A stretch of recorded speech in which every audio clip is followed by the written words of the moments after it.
shall reflect on the life of St Francis Xavier. Born on the 7th of April 1506, Francis was second among the band of 7 who took their vows as the first Jesuits on the 15th of August 1534. Ordained priest on the 24th of June 1537, he celebrated his first Mass after a rigorous 40-day fast and spiritual preparation.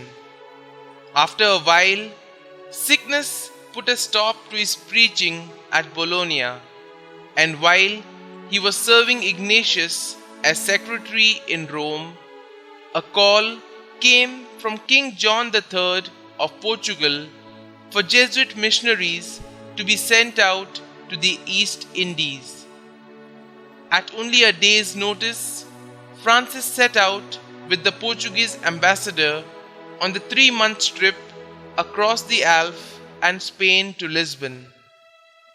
The 11,000-mile sea voyage itself consumed 13 months, for the ship wintered at Mozambique. Landing in Goa on the west coast of India, Francis busied himself learning the local language, nursing and comforting the sick, preaching and teaching catechism. From Goa, Francis went south to the fishery coast and spent 2 years among the pearl fishers, learning their language and instructing them carefully for weeks and months before admitting them to baptism.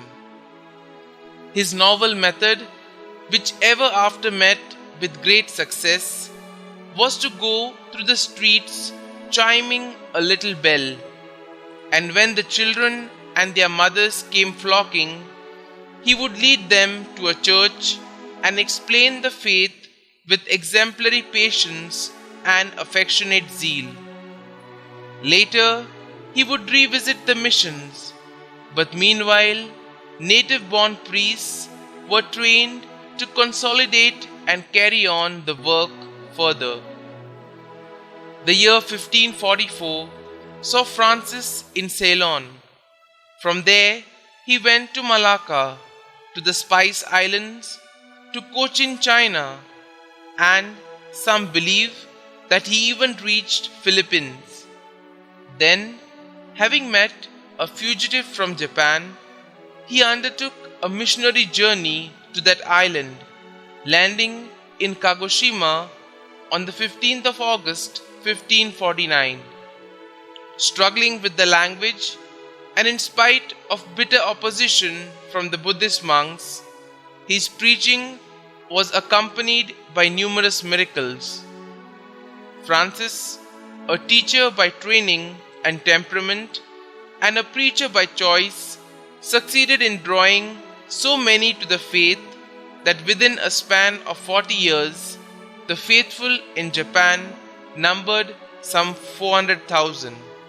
In a wind-swept hut on Sanchin Island, he succumbed to fever on the 3rd of December 1552.